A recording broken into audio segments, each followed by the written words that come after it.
This is the L2C Media Network, and this is the final with Steve Baxley. You know, we forgot to put a little inky doo on it. Our little logo on the thing here, so it's gonna look weird. Then again, it is weird. I'm Harry von Stuttgart. And tonight we got baseball, college football, possibly Big Ten news. Yeah, that'll get some people watching. Plus, a day of auto racing. All that and a whole lot more, including everything you need to know from A to Z. We got it for you. We're sponsored, of course, by the L2C Media Network. And right now, here with the headlines, details, and all that, here's Steve Baxman Baxley.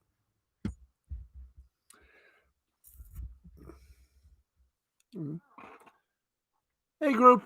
How you doing? Can we douse the light? I should get me one of those, $5 lights, but gotta get the car fixed before we do all that.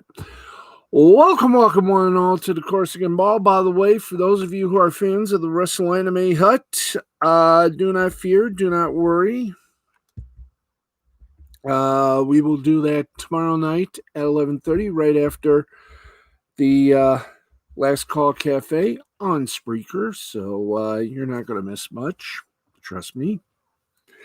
But we do have a huge surprise for you as far as our wrestling news is concerned, and we'll give you a little bit of a taste of it tonight. So thank you for watching.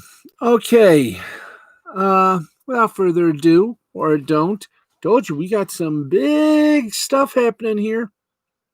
So let's do this. Whoa, hi there. There we go. Yeah, you think we might be able to? I know this is usually would put something over this to,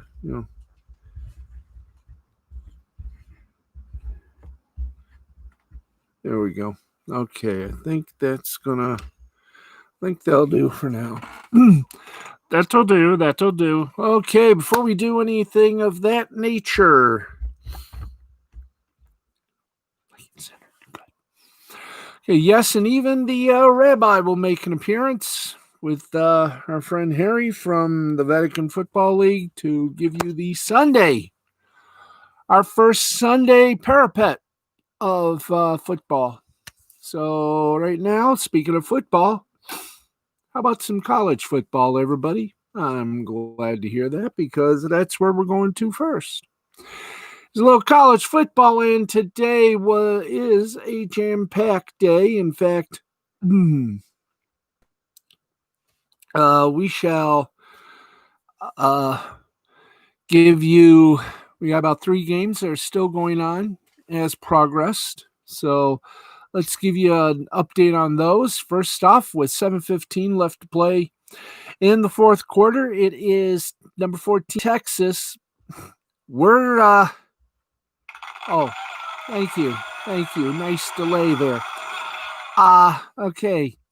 14th ranked Texas is maybe they should have a mercy rule on this game.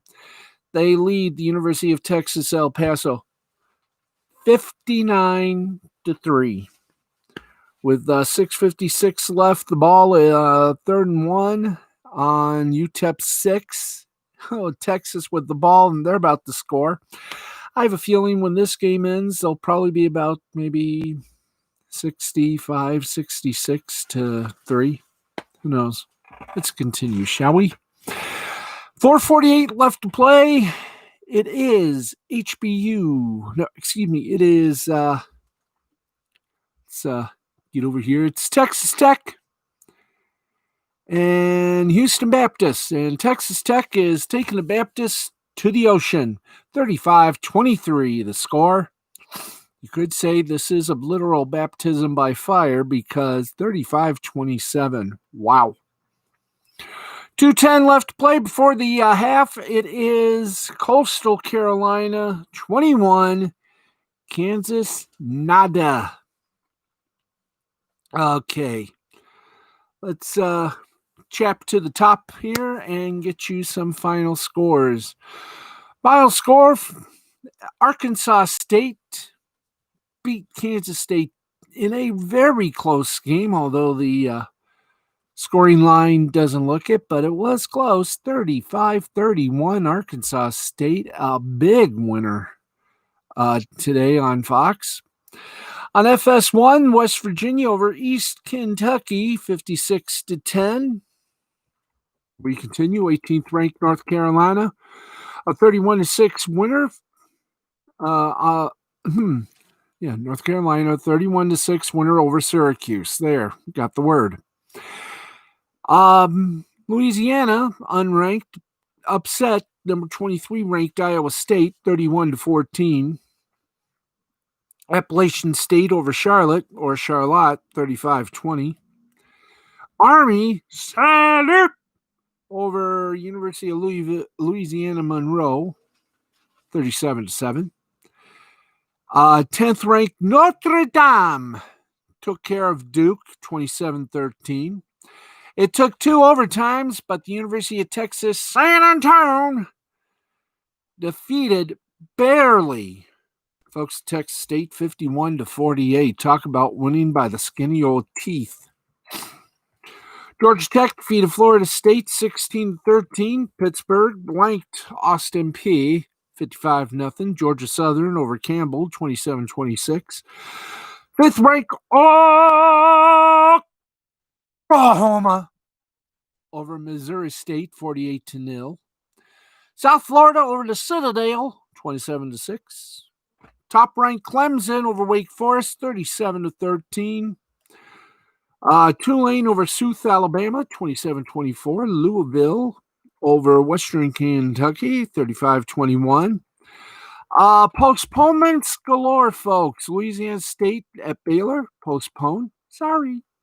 And SMU and TCU were POSTPONED. Cha-cha-cha. And there you go. That is your college football week numero dos report. Now, our good friends over at WLNS TV shared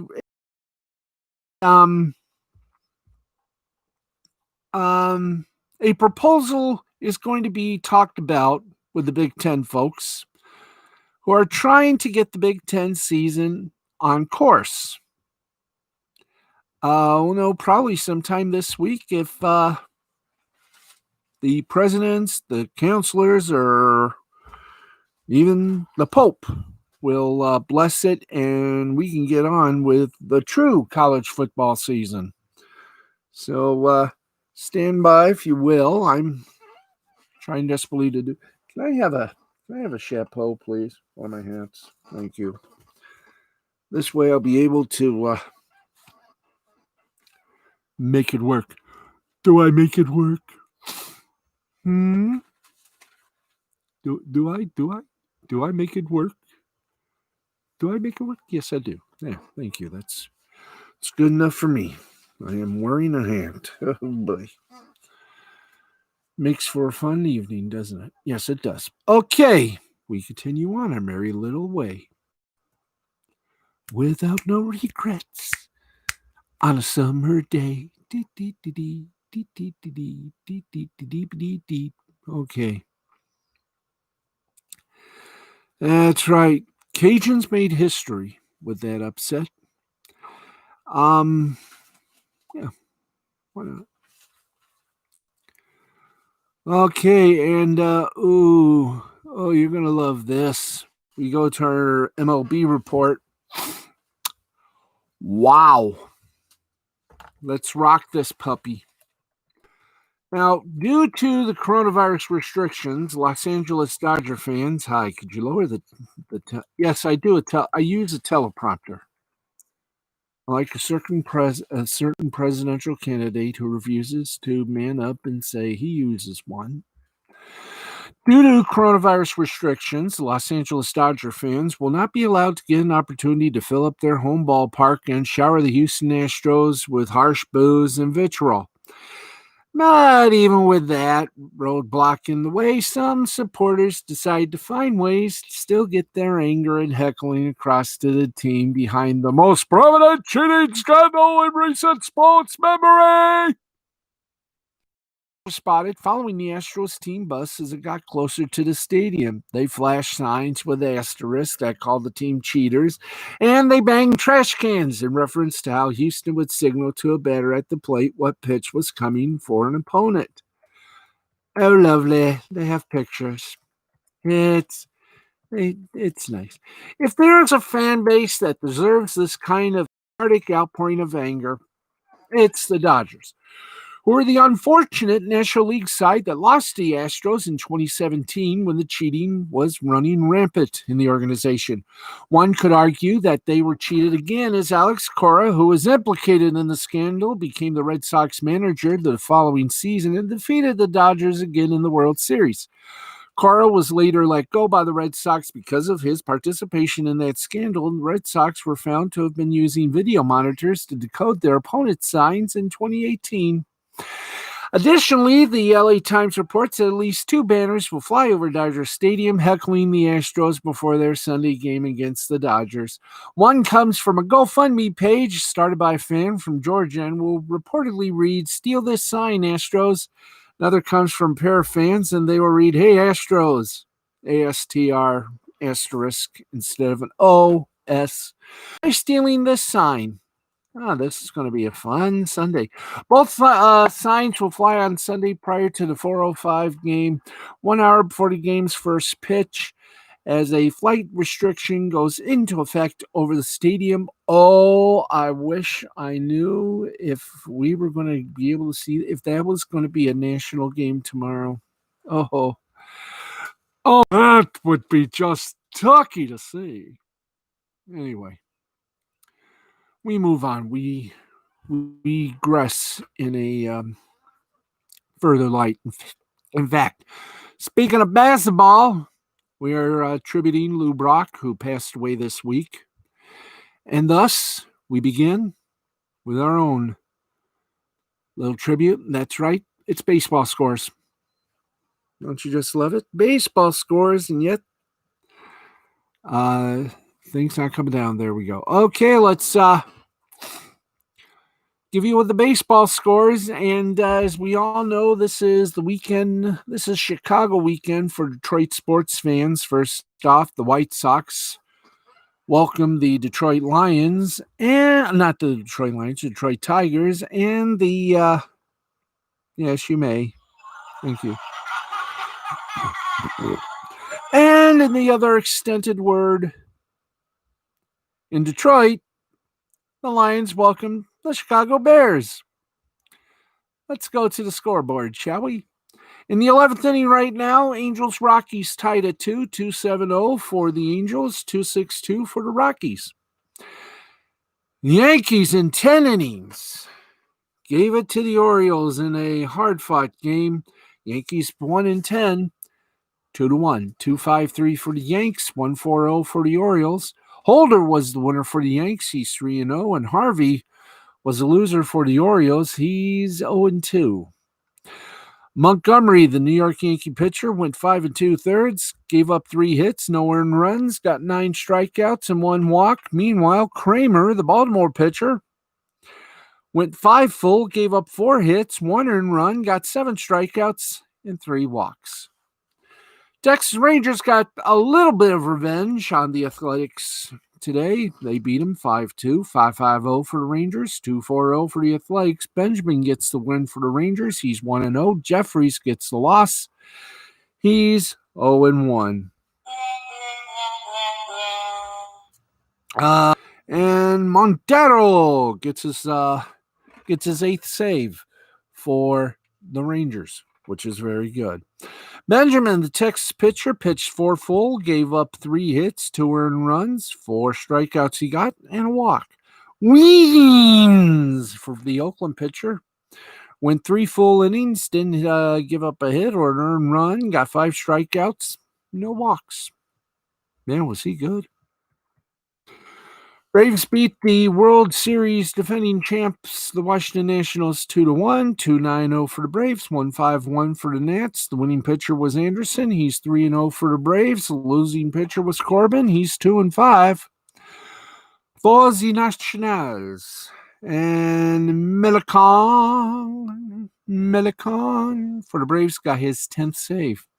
Corbin, the Washington pitcher, pitched 7 full, gave up 9 hits, 2 earned runs, got 5 strikeouts. Is that 5? No, 8 strikeouts and no walks. While Anderson, the Atlanta pitcher, pitched 7 full, gave up 1 hit, no earned run, got 9 strikeouts and 3 walks. Phillies beat Marlins, doubled the Marlins score. They won 12-6, 12-13-1 for the Phils, 6-10-2 for the Marlins. Hembree got the win for the Phils. He's 3-0, and Urena got the loss for the Marlins. He's 1-0. Harper, the Phils right fielder, went 3 for 4, got 3 runs, a homer, a double, a RBI, and 2 walks. Meanwhile, Gregorius, the shortstop for the pitcher, for the Phillies, went 2 for 4, got 2 runs, a homer, 4 ribs, and a walk. Blue Jays got revenge on the Mets by beating them 3-2, 3-10-1 for the Jays, 2-7-0 for the Mets. Ray, a drop of golden sun, got the win for the Jays. He's 2-4. Lugo got the loss for the Mets. He's 2-3, and Dolis got his 4th save for the Jays. In fact, Dolis is one of the players of the game. He went 1 full inning, gave up no hits, gave up no earned runs, got 1 strikeout, 1 walk. Ray, the Toronto pitcher and the winner of record, pitched 5 full, gave up 4 hits, 1 earned run, got 5 strikeouts and 2 walks. And speaking of Rays, Tampa Bay Rays defeated the Boston Red Sox 5-4, 5-7-0 for the Tampa Bay Rays, 4-7-0 for the Boston Red Sox. Glasnow got the win for the Rays. He's 3-1. Walden got the loss for the Red Sox. He's 0-2. And Castillo got his 4th save for the Tampa Bay Rays. Glasnow, the Tampa Bay pitcher, pitched full 7. Gave up 6 hits, 4 earned runs, got 7 strikeouts and a walk. Castillo cleaned up. Pitched 1 full, gave up 1 hit, no earned runs, got 2 strikeouts and no walks. As we told you earlier, this is the weekend of Chicago v. Detroit in baseball and in football, and apparently they were playing football in what I'm going to just call Kaminsky Park adjacent. I don't know the full name, so I'm just going to call it newish Kaminsky Park. White Sox beat up on the Tigers 14-0. Wouldn't even give the Tigers a field goal. 14-19-0 for the Sox, 0-5-2 for Los Tigres. Lopez got the win for the White Sox. He's 1-2. Fulmer got the loss. Actually got the embarrassing loss for the Tigers. He's 0-2. Abreu for Chicago, the first baseman, went 4 for 4, 5 runs, 2 homers, 7 RBIs, and a walk. Lopez, Chicago pitcher, pitched 5 full, gave up 3 hits, no earned runs, 2 strikeouts he got, and 1 walk. Cubbies beating the Brewers 4-2, 4-8-0 for the Cubs, 2-8-0 for the Brews. Adam pitched a nice game, split the advantage. He won. He's 1-1. Hader got the loss, and he's 1-2. And Kimbrel got his good save for the Cubs. Now Hendricks, the Chicago pitcher, pitched 7 2/3.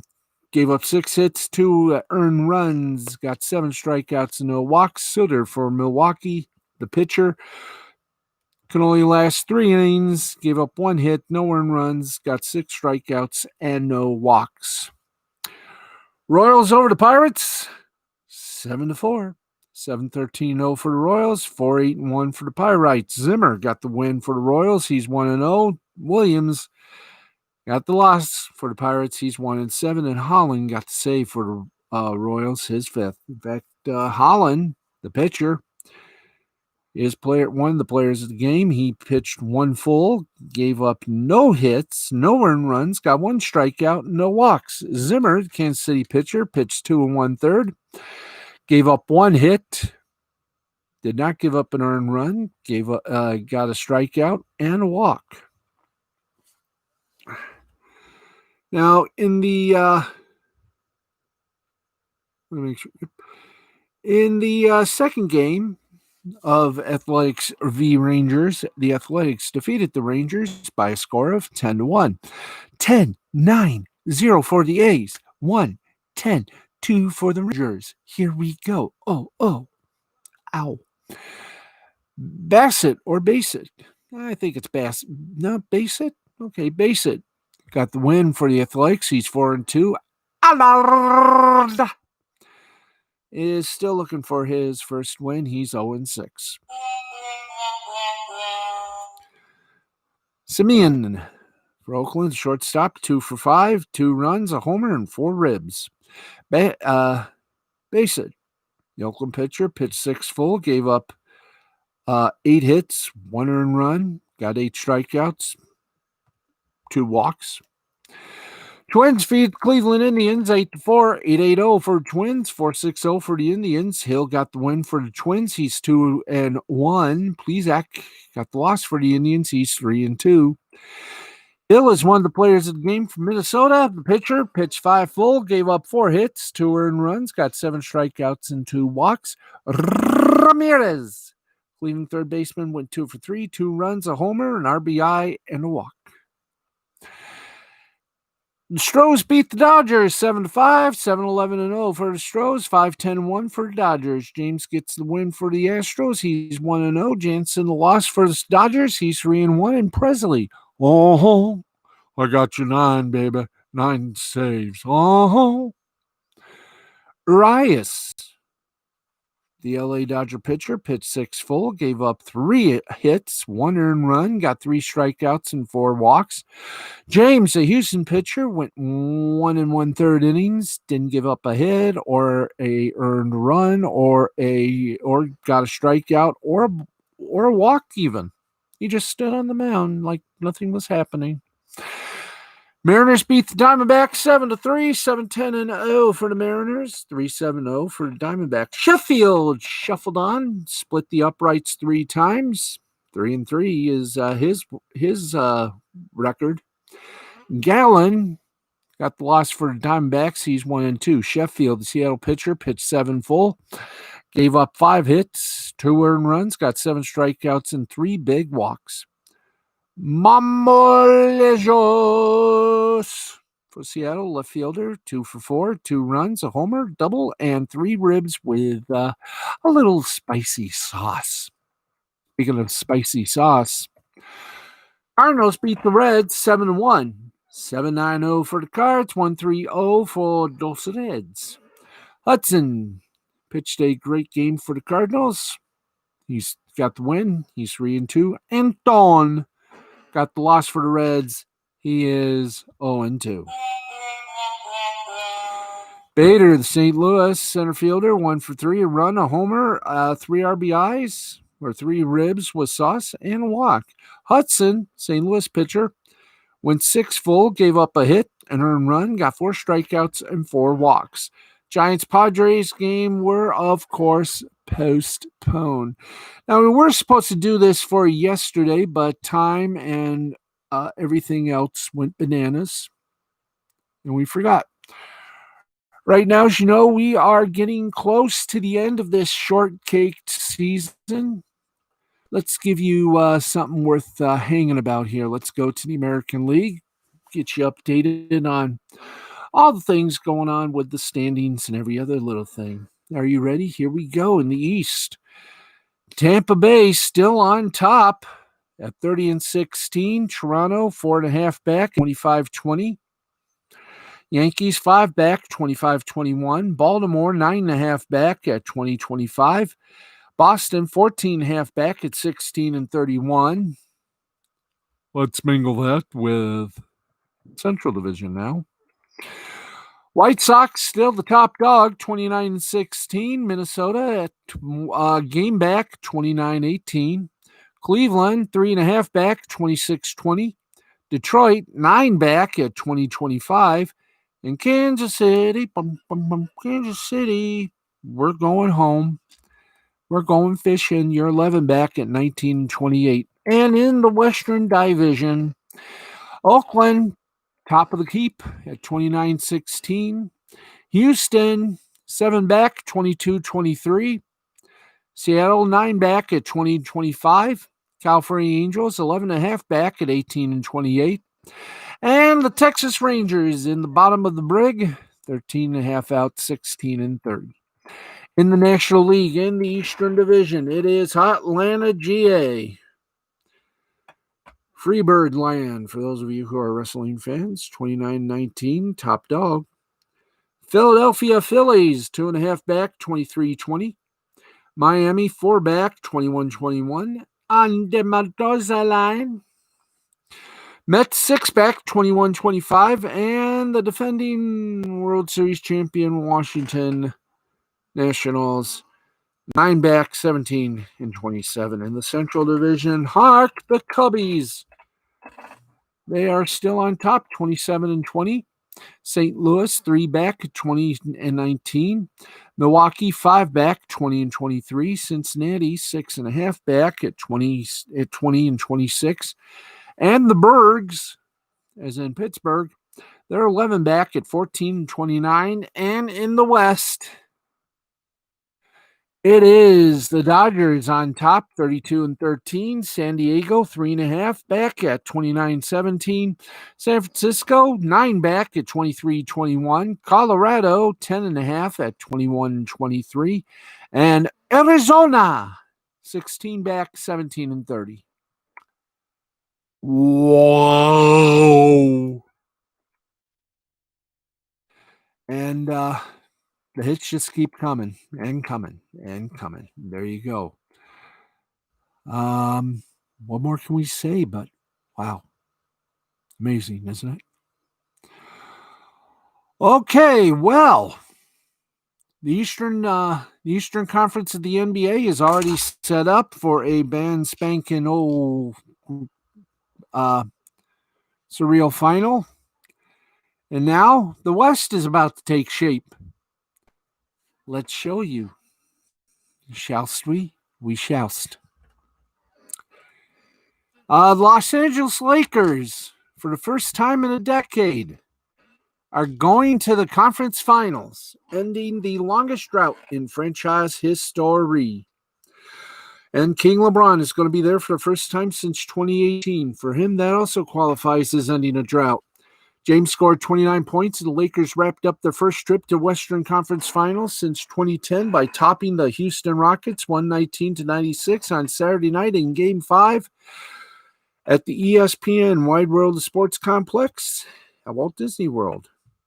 Kyle Kuzma scored 17 points, Markieff Morris had 16, Danny Green added 14, and Anthony Davis finished with 13 for the top-seeded Lakers. They will play either the second-seeded Los Angeles Clippers or third-seeded Denver Nuggets for the Western Conference title in a series that won't begin before Wednesday. Wow, that's fun.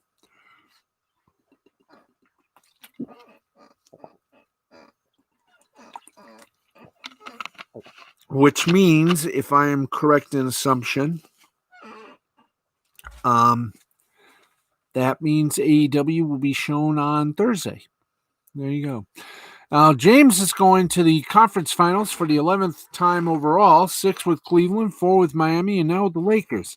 It's his 9th time getting to this round in the last 10 seasons. The one miss in that stretch was last season, when his inaugural year with the Lakers fell apart because of injury and the team missed the playoffs. For Houston, James Harden scored 30 points, Jeff Green 13, and Russell Westbrook had 10. And now the offseason is here. The speculation about the about just how long Mike D'Antoni's future as coach of the Rockets will ramp up. His contract is now complete with the Rockets. The sides couldn't agree on terms of any extension a year ago, and he's been mentioned as a candidate for the vacancies in Indiana and Philadelphia. Westbrook exchanged heated words with a fan in the family section during the fourth quarter. NBA security asked the man, identified by ESPN as a brother of Lakers guard Rajon Rondo, to leave the game. Houston won Game 1 of the series and lost the next 4. Saturday's finale came a day after Daniel House, who averaged 11.4 points in 9 playoff games this season, was told to leave the bubble. An NBA investigation showed he had an unauthorized guest in his room for several others earlier this week, and he missed the last 3 games of the series.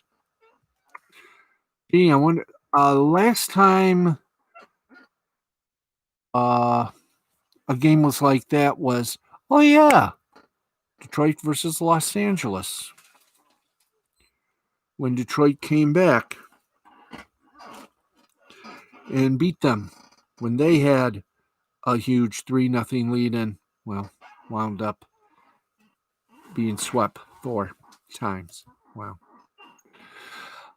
Lakers ran out to a 33-11 lead, though Houston came right back with a 17-2 run to get within 7. The Lakers' lead was 62-51 at the half.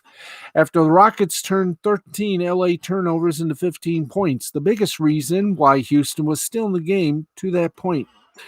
They got within 7 on a drive by Westbrook 2 minutes and 9 seconds into the third, and that was the last real gasp of hope for the Rockets. The Lakers scored the next 15 points, and the lead was 95-69 going to the final quarter. 69 getting the bell because it's a workable number, if you know what I mean. It was a lead the Lakers were not going to let slip away. So Houston finished the postseason with a 5-7 record. The Rockets took a pair of timeouts in the game's first 6 minutes and 6 seconds. First one was 13-2, and then after James made a three-pointer to push the lead to 23-7. Houston was out-rebounded 50-31. Lakers have gone 7 years without a conference final appearance from 91 through 98, the team's longest drought before this 10-year run. Lakers took the lead in Game 3 on a jumper by King James with 10:01 left. They didn't trail again in the series, going to last 106 minutes and 1/10 of a second without a deficit or facing one. It's nice.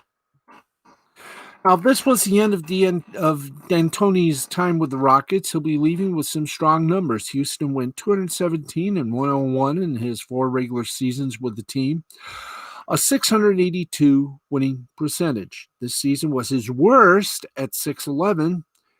He's gone 29-23 in the playoffs with Houston and was the NBA's Coach of the Year in 2016-2017, his first season with the Rockets. James Harden said, Mike has done some unbelievable things here, and we want him back. So there you go. So thus endeth the theological discretion of that. We go from, you want to do the regular way? I mean, we can if you want. Okay. We got to do it the regular way and give you, of course, the 2 players of the game.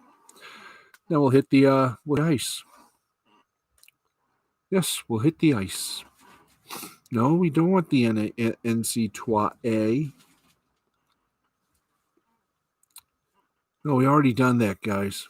We want the NHL, please. Give us the scores, our daily loaf.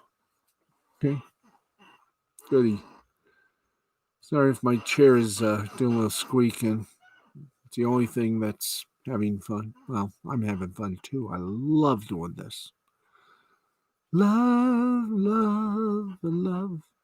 Boom, boom, boom. Love, love, love. Okay.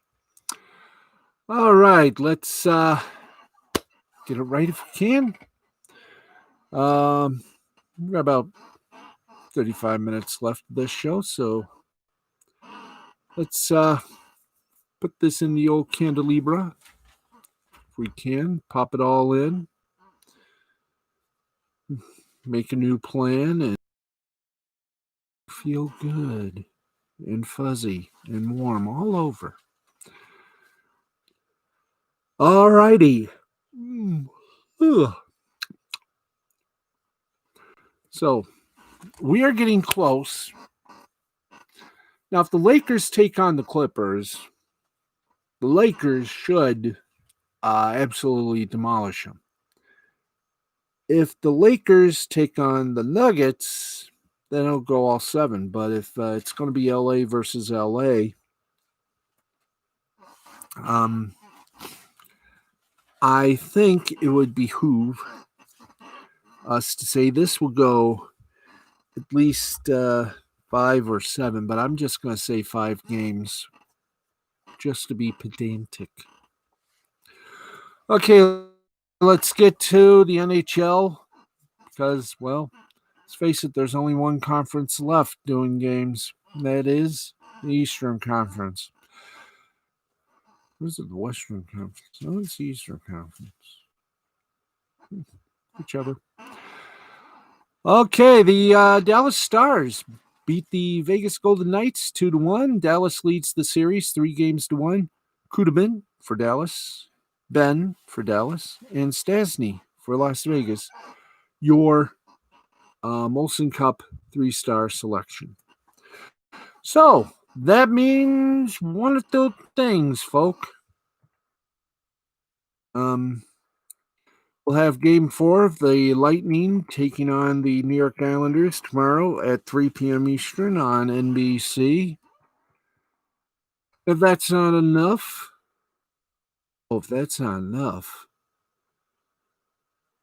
then we got it. Now that's the Eastern Conference. In the Western Conference, the Stars and Knights. The Stars can wrap things up, or the Knights can stop Dallas from celebrating on Monday at 8 p.m. on NBC SN.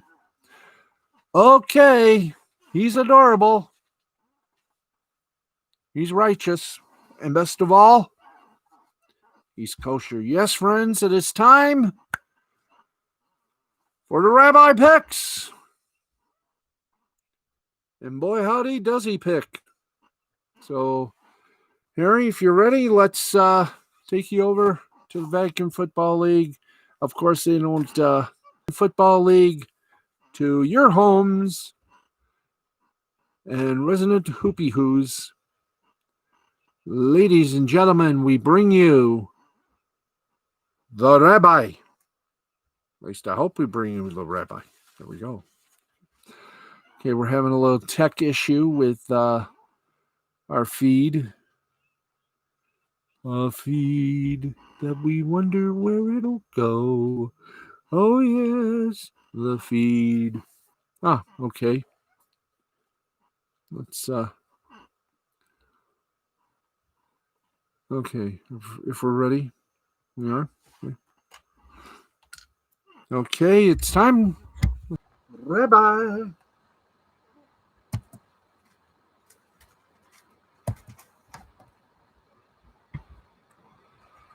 And now it's time for Week 1 as the Rabbi picks the strange NFL 2020 season.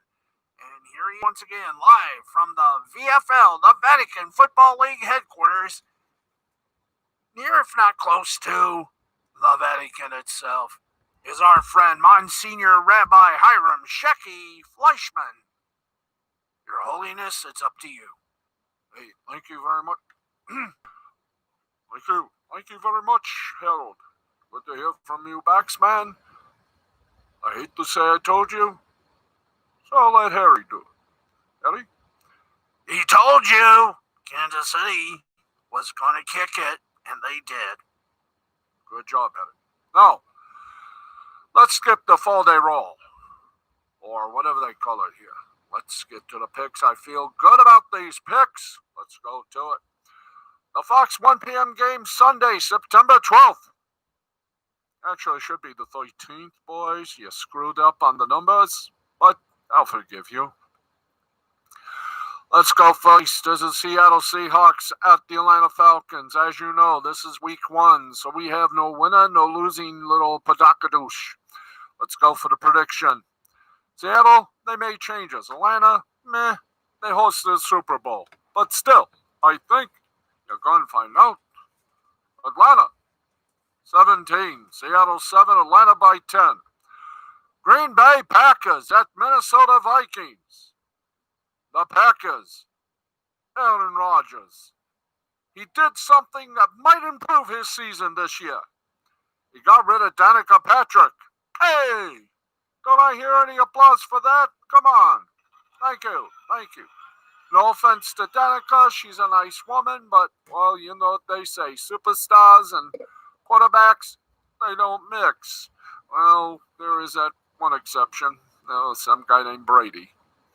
So, I'm going to say it, and say it loud and proud. Green Bay 21, Minnesota Vikings 17, Green Bay by 4.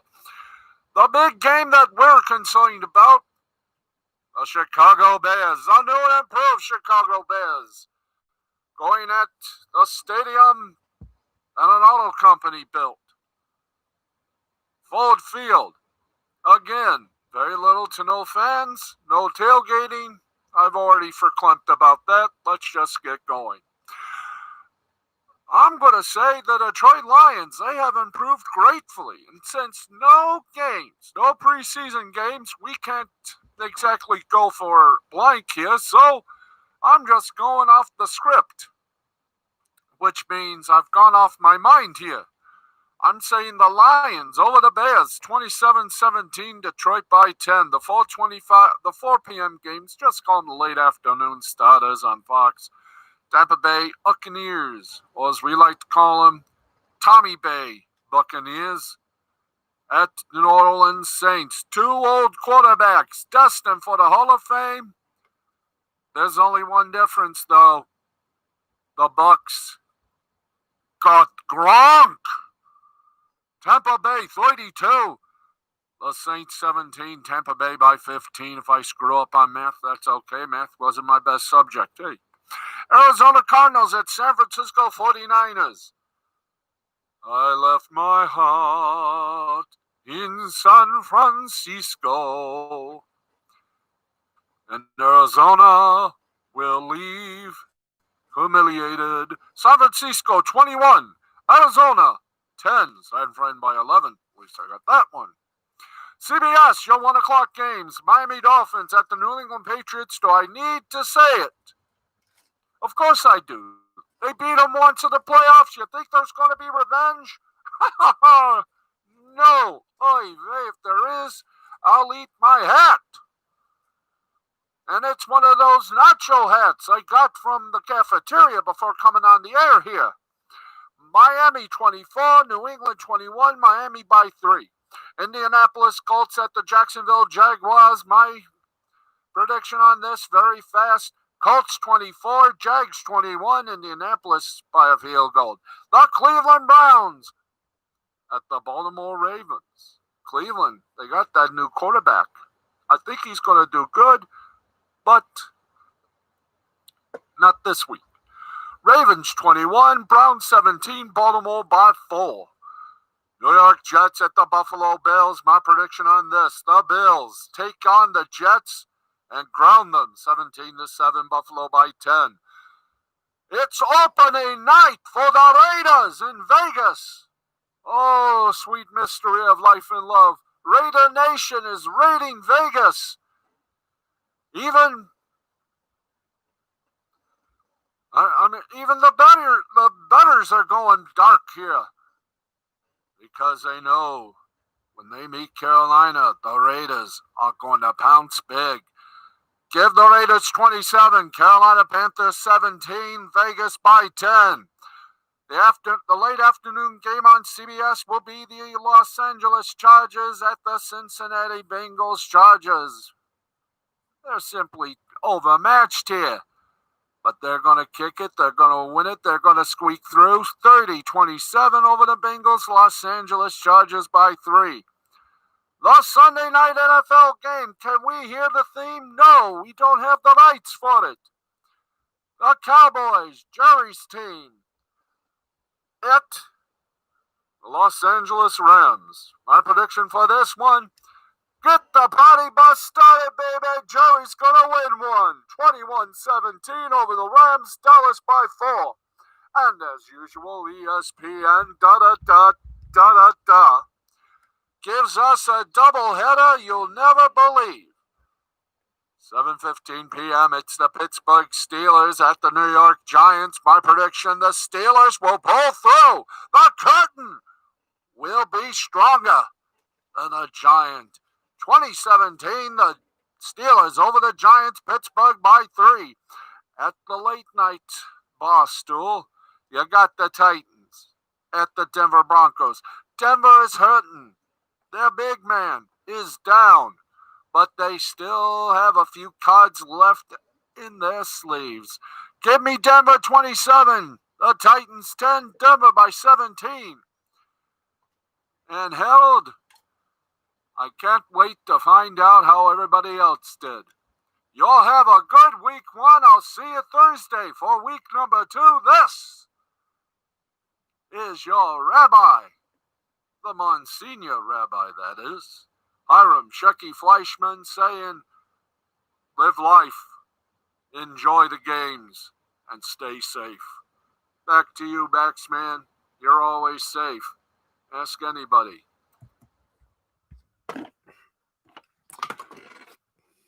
All right. Thank you very much, Harry and Monsignor Rabbi Fleischman. And thank you once again for your predictions. Of course, we will have... I have no idea. Anyway, folks, we still got more of this madness still to come. We got the scoreboard and a few other things to iron out. So, please join. Okay. Wow. And by the way, don't forget, we did this last season with good results. So we're going to do it again this season. That's right. Right after the early games, stop by our little channel for after the first half. We'll go and review all the games, and then when the Sunday Night Football game ends, we'll review the Sunday night get-together and get Monday night. Are you ready for some football? Now, because it's a doubleheader on Monday night that will go beyond our time limit or our time,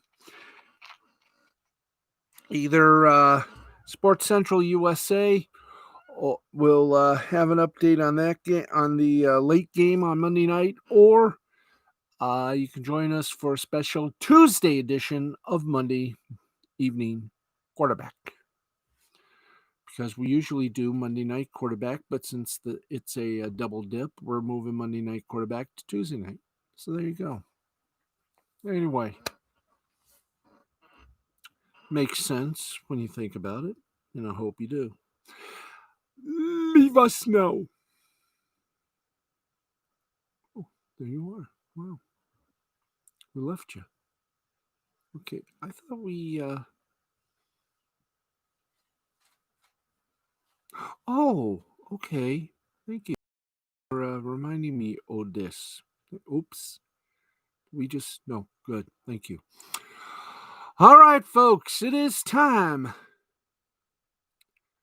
Time is on its side. Okay, let's sweep dish in here. Boot. You know, a little itch here.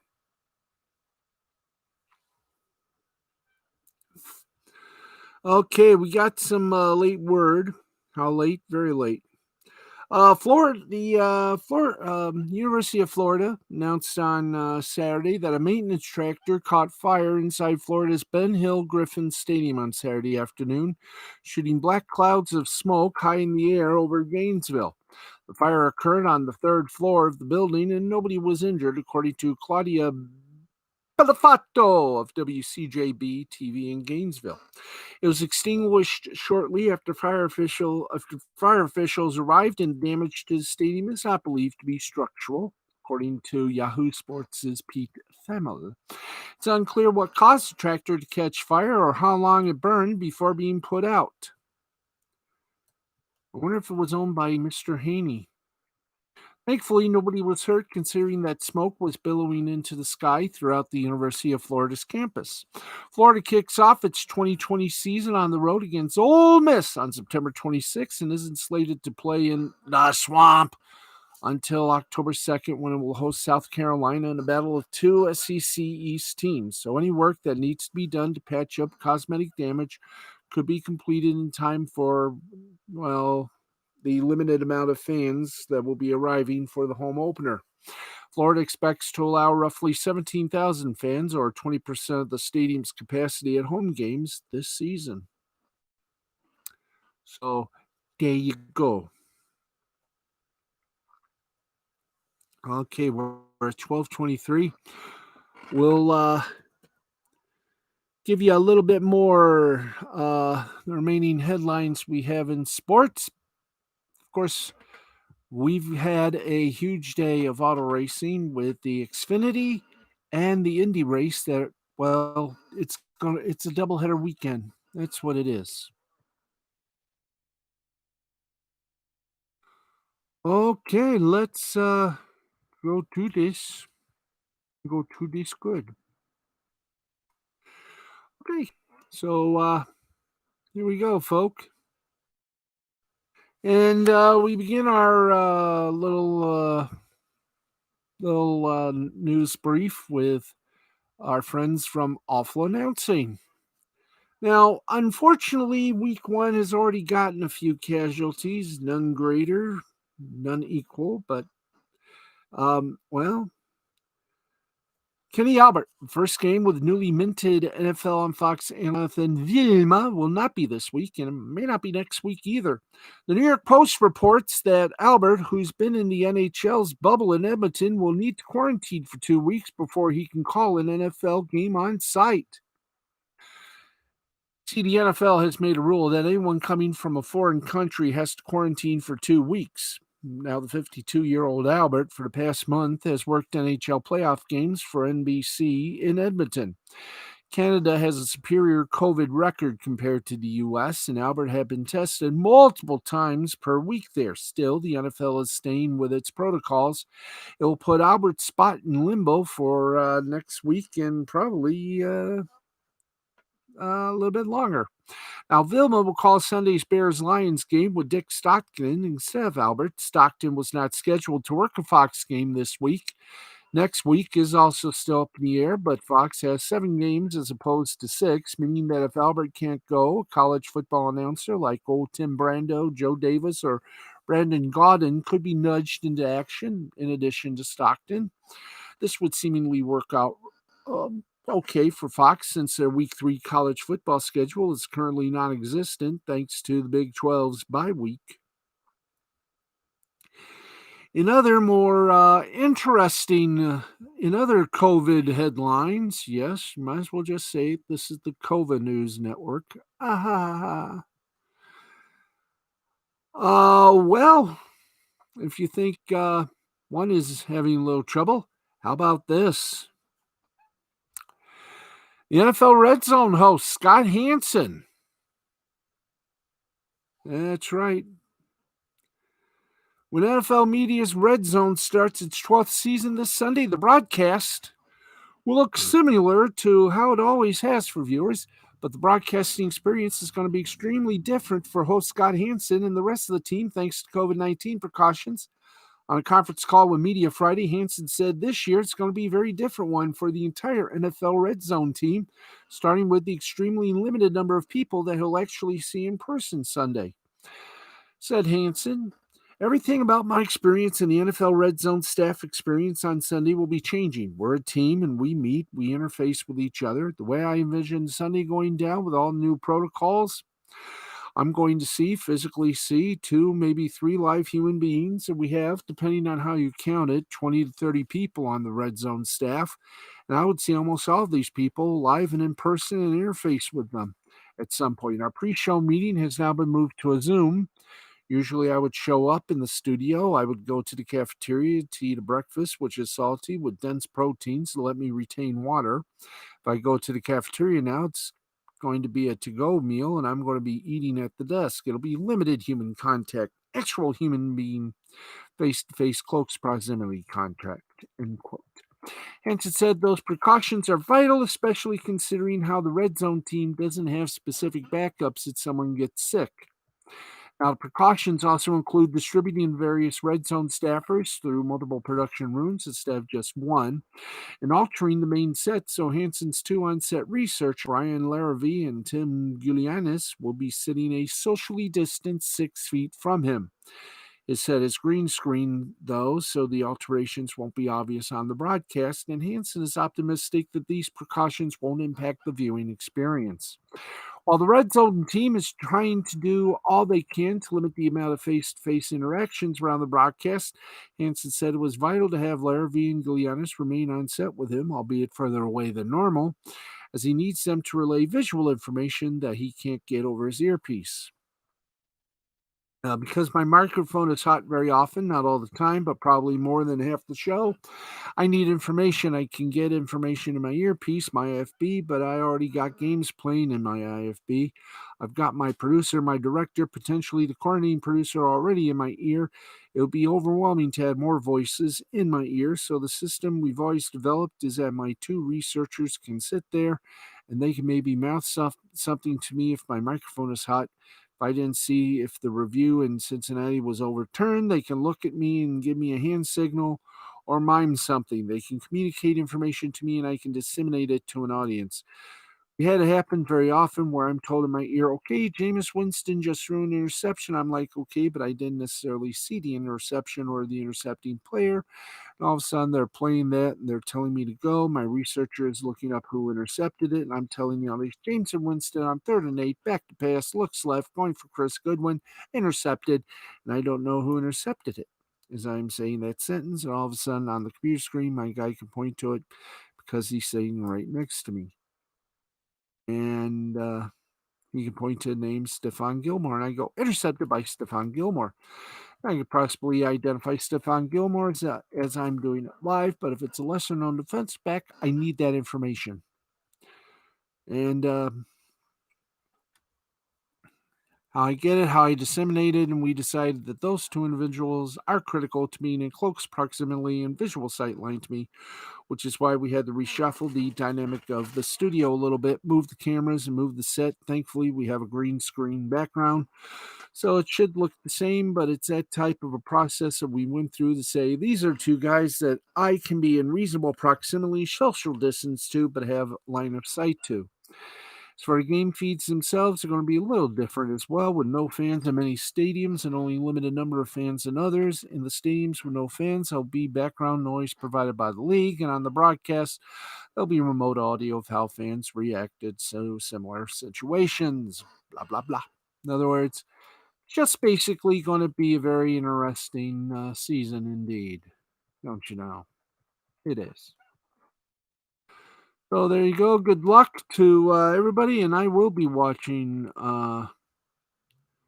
the fun-filled Red Zone. Why? Because I'm a football fan, and that's all I am. I'm a football fan. Yeehaw! By the way, did you notice the college football score bug on Fox? It's similar to the revamped NFL and the XFL versions. Very nice, very clean, and very readable, which is nice when you think about it. Holly Berry's MMA movie Bruised has been purchased by Netflix. Okay. By the way, we were going to do this last night. We're going to do it tonight, and we're going to go beyond. I know it's 12:30. We got a good start. We're going to go beyond because, as I said, we've had a lot of sports tonight. Now, Bellator MMA has yet another new television home. A little more than 2 years after signing a 5-year deal with DAZN, on Friday, the Viacom CBS-owned promotion announced that their live events would now be airing on CBS Sports Network, moving over from Paramount Network. Previously, DAZN aired all of the company's events, including those that aired on Paramount. But amidst confusion early this year about the DAZN deal, the company's financial woes, and pandemic-related live event cancellations, Paramount became Bellator's primary home. If you're confused about that description of Bellator over the last year or so, you're not alone. Bellator has had a somewhat migratory television existence over the years with previous seasons. Back when Bellator was more tournament-centric, airing on ESPN Deportes, the Fox Sports Regional Sports Networks, MTV2, and Spike, which was later rebranded to Paramount Network before the DAZN deal. But it took until the Viacom-CBS merger 2.0 for Bellator, which Viacom has held a majority stake in for nearly a decade, to land on a true national sports network and give that sports network a little gravitas. But alas, that true national sports network is the CBS Sports Network, which is not Nielsen rated and is in fewer households than not only Paramount Network, but also sports networks like ESPN, ESPN2, FS1, and NBCSN. So in one sense, it may be a step forward for Bellator. In another, it may be a step backwards, but still, you're in the family. It'll fit CBS Sports Network better than on Paramount, which airs a hodgepodge of reality shows and sitcom reruns. It does seem like Bellator will be in front of some more eyeballs, at least until it begins to build up another audience. The announcement of 2 Thursday cards in October is also noteworthy, as many Bellator events had aired on Friday nights, and the UFC typically holds events on Saturday nights. But by airing on Thursday nights, Bellator is opening itself up for competition with the NFL and Thursday Night Football, but also avoiding the typical down viewing night on Fridays. The company also announced some fights for the first 3 cards airing on October 1st, 8th, and 15th. October 1st, Paul Daly versus Derek Anderson.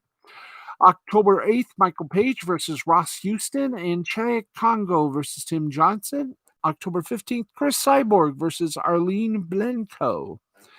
How the rest of the cards will shake out, who knows, but Bellator could have done a lot worse when he announced fighters. Daly and Page are knockout artists who are typically involved in exciting fights.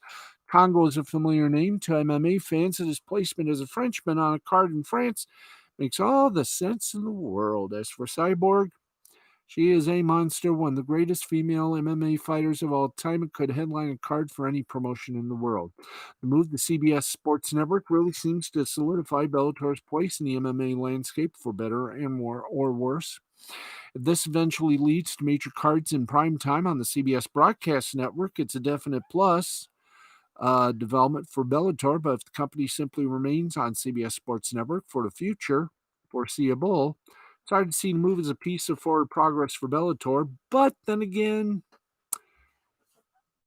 hey, this is MMA. See it on ESPN Plus. What you think? Or don't you think? You do think. That's nice. Alrighty. La Paloma Blanca. Let's get you. Yes, it is time. Want to do this now? Why not? Let's do this now while we're still amongst you here. As our fun zone continues. We're going to be saying hi. That's right. It's a hello time. Time to say that lovely word. Hello. It's great when you want to lose a lot of weight. So let's go. It's better than soda.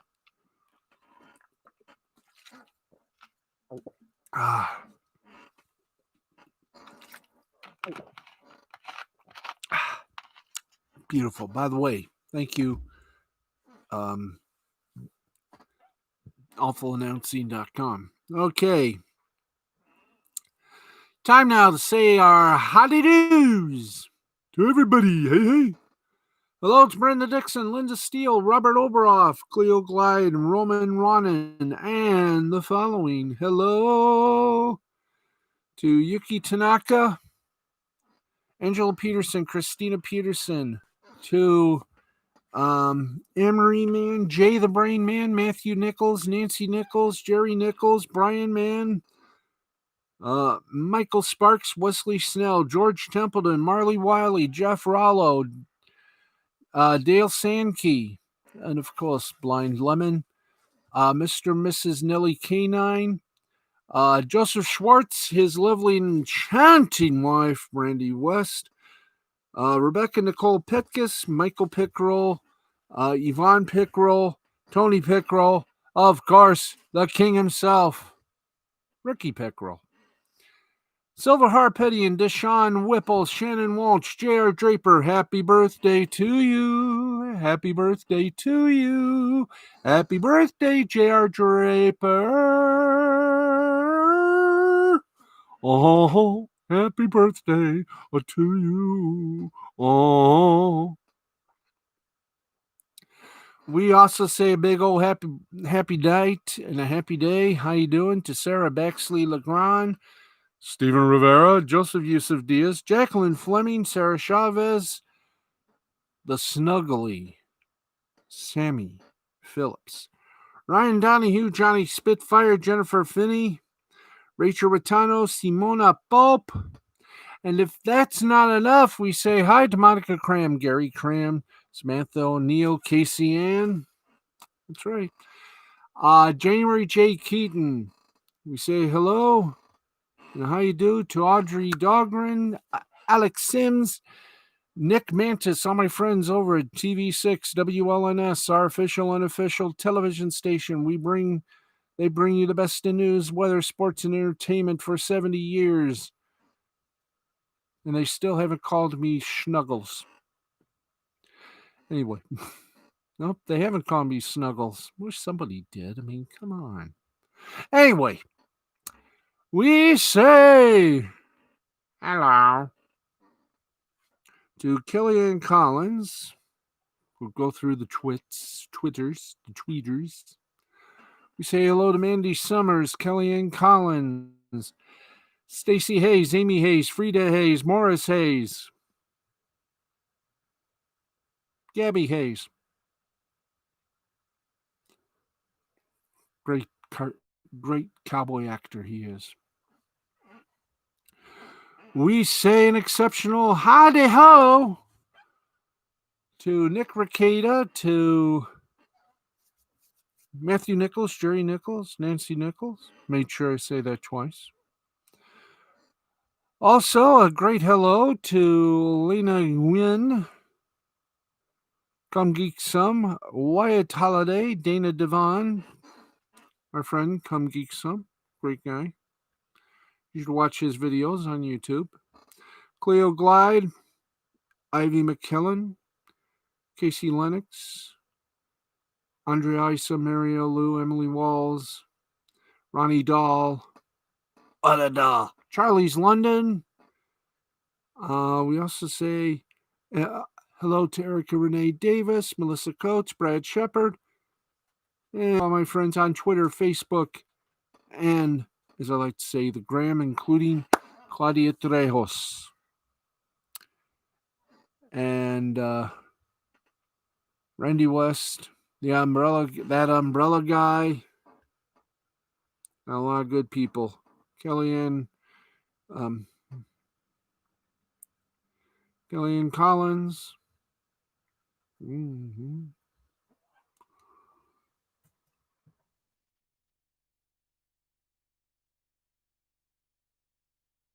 Kellyanne Collins, Kelly Clarkson, Kelly Williams, and a bunch of other good people who continue to amaze me, as they normally do. Every day, Monday through Friday. And Saturday and Sunday, too. Want to do one more little Sterling Terwilliger? Then let's do it. Let's give them what they want and give it to them great. It's time for the scoreboard. Let's go. We had some great soccer today, and best matches are on the premium Peacock or quote unquote NBC Sports Gold. If you're going to do them online, you got to at least give us, give us freebie people a bone. I mean, gee whiz, first time you got the contract, you aired some games free to everybody. Why do you always have to put things through a pay window? That's not good. That's not kosher. That's not cricket. Okay. Let's give you what happened in the Premier League and everywhere else in the free world. Then we go say night night. We go say bye bye.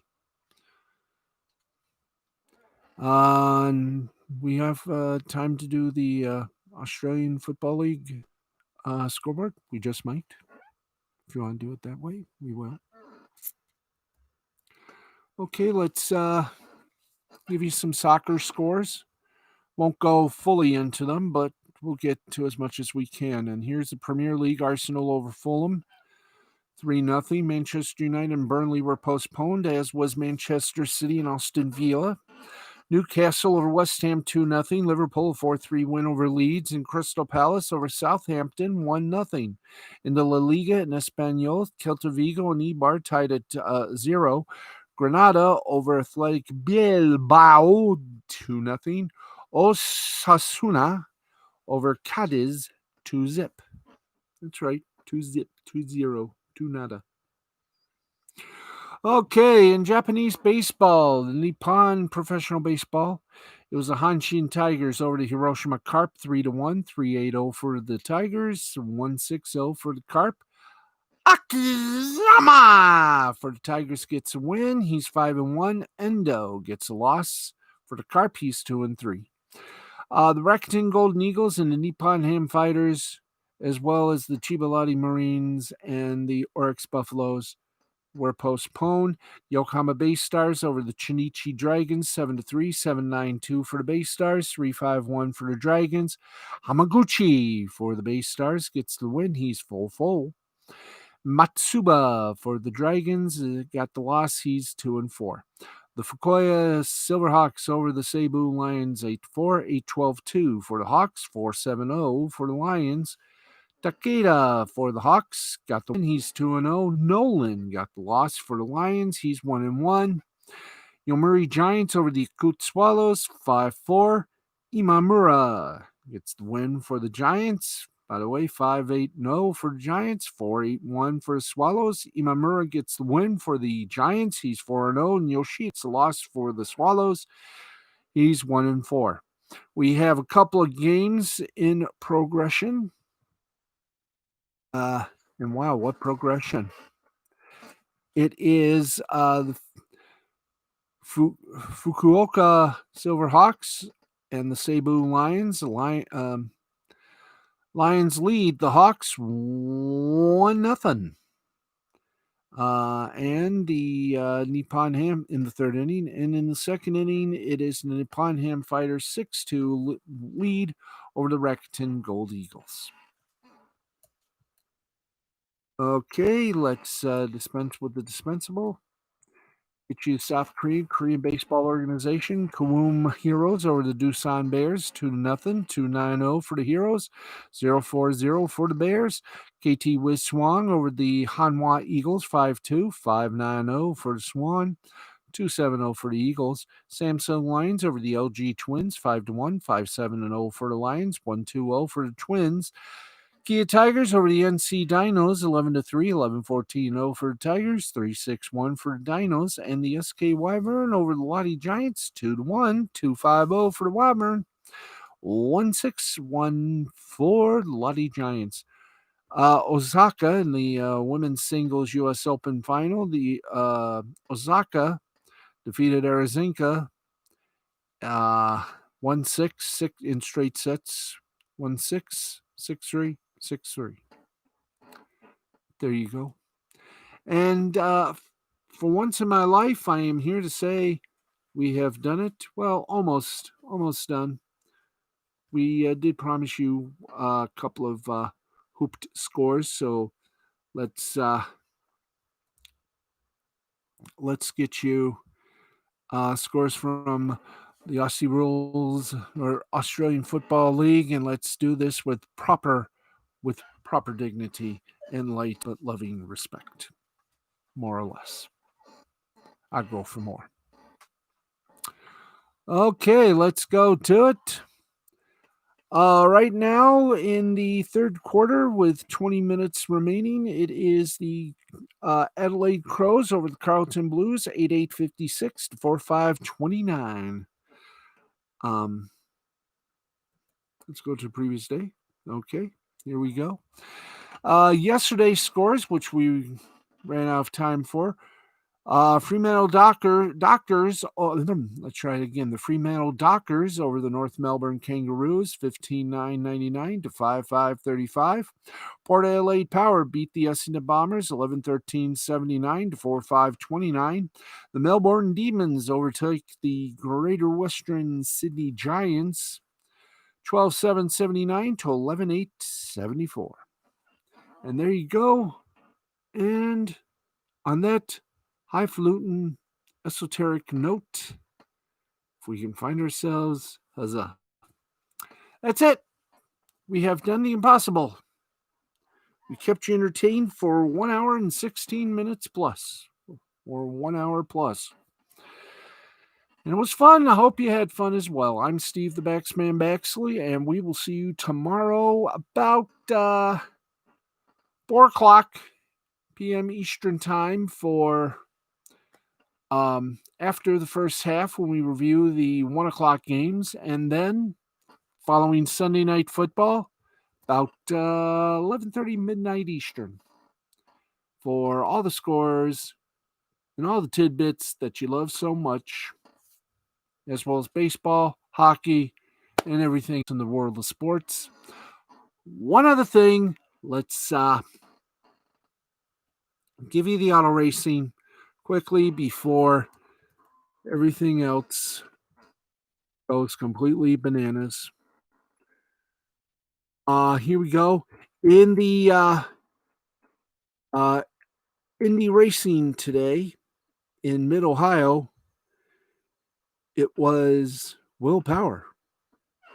That's right.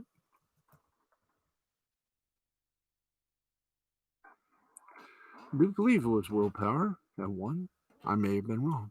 I may be wrong. Yes, I are. That's right. They, as well as everybody else, had a double dip of fun and enjoyment. Let's tell you what happened over at IndyCar before we go into that, which we call the usual stuff. Alrighty, let's get to it, shallst we? I think we shallst. Somewhere. Oh, please. Oh, please. Tell me. Tell me. Tell me. Tell me. Tell me. Tell me. Do we have anything? Do we have a report ready? Yes, we do, from the Mid-Ohio Sports Car Course, where today featured day one of the Indy cars. We're trying to here we go. The yes, it was. Will Power won the Indy 200 at the Mid-Ohio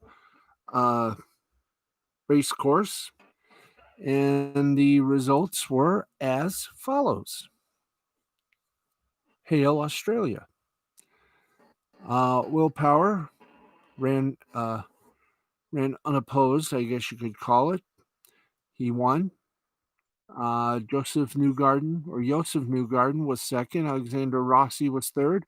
Graham Ray Hall fourth. Ryan Hunter-Reay was sixth. Felix Rosenquist was seventh. Jack Harvey was sixth. Jack Harvey seventh.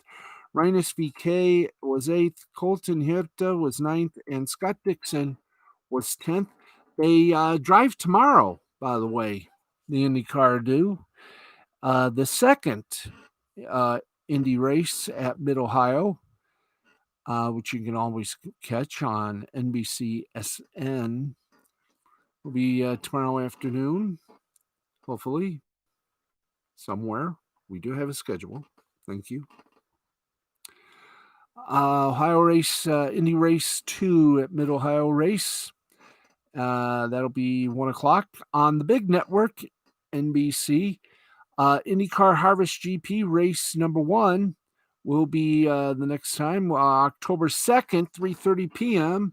That'll be carried on USA Network. And on October 3rd, race number 2 of said Harvest Grand Prix will be on NBC. And then the Firestone Grand Prix of St. Petersburg wraps things up in a bow.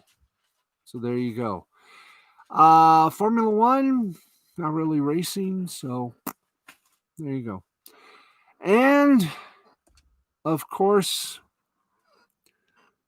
NASCAR had both the Xfinity and the NASCAR Cup Series race, and the playoff race, that is. So let us give you just the winners. Something to bark. Okay? I'd go for a wolf. Anyway, it's coming, folks. But man, oh man, both races, the Xfinity Series this afternoon and the NASCAR Cup Series earlier tonight was cool. It was nice. It was brilliant. So we'll give you all the racing that you needed, and then we will signify the farewell for tonight. Brad Keselowski dominated Richmond, and wow, that was not bad. And let's see, do we have the full Richmond results? But do we have? Oh, that's Bristol. We need the. Okay.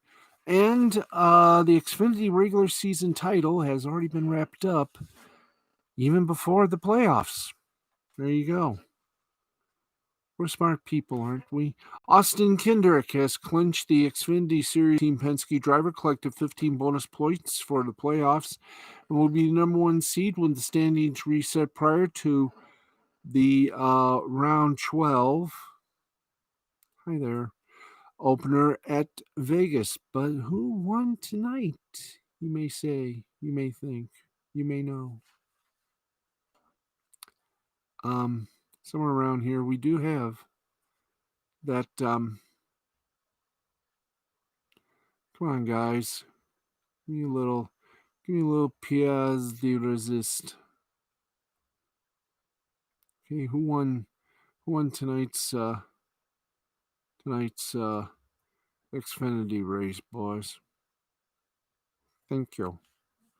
We really need that little Bonmont to entour us so we can get home. Justin Allgaier won the Xfinity Series, his first race at Richmond.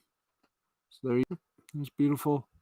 Is that it for the racing in Richmond? I guess. And of course, as we already told you, Brad Keselowski won the NASCAR Cup Series as the playoffs continue. So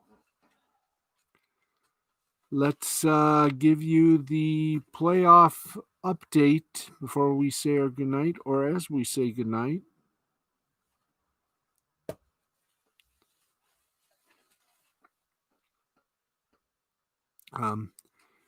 As we say goodnight, you want to go to the standings? We can do that too. It's nice to know I can add through this. A lot of people just stop and cut tape. But here we go, the NASCAR Cup Series standings as we draw a line in the sand. Tomorrow, next Saturday, We go from 16 to 12, I do believe. All right. So here we go. The 12 so far, thus Kevin Harvick, Brad Keselowski, Denny Hamlin, Joey Logano, Martin Truex, Martin Truex Jr., Austin Dillon, Chase Elliott, Alec Bowman, Kyle Busch, Eric Amarola, Kurt Busch, Clint Boyer, and William Bryan in 13th. 14th, Cole Custer. 15th, Mac DiBenedetto. And 16th, Ryan Blaney. So there you go. There are the 16 in the playoff Fandango. So what fun this is going to be. And on next Saturday, we go from 16 to, I think, 12. Yes, we do. We go from 16 to 12, and then from 12 to 8, and from 8 to 4. And that's all she wrote. So there you go. It's get over to the playoff grid official, and the official line is good. Harvick, Hamlin, Keselowski, Logano, Elliott, Truex Jr., Blaney, Bowman, Byron, Dillon, Custer, Amarola, Boyer, Bauer, Kyle and Kurt Busch, and DiBenedetto in the round of 16. Harvick has already advanced to the round of 12. And I do believe so has Keselowski as well. We'll keep you updated on all that and a whole lot more madness coming your way. Anyway, guess what? Now we can say it. That's it. We done it. We gone beyond the hour, and we're about to go into a 90-minute turf war. But anyway, that's it for us. We want to thank you for tuning in. It's been a long day, and you can tell how long it is. We're still up. Thank you, everybody. We'll keep it an hour tomorrow. We'll be on at midnight tomorrow because we got 2 shows to do on Spreaker to tape and drop from 11 to midnight. So we'll see you at midnight Eastern time right here on the YouTube channel of love. We like to call youtube.com/Lugnut6, LUGNUTS, the number 6. That is our home for the Sports Final. For everybody here at the Sports Final, Steve the Baxman Baxley, told you we had a load of good sports for you, and we finally got it all done. So we are an empty plate. See you tomorrow after Last Call Cafe and the Wrestle Anime Hut. Thanks for joining us. I'm Steve the Baxman Baxley. This has been a presentation of Mystifying Creativity Productions for the L2C Media Network and L2C Sports. And for everybody here, good night.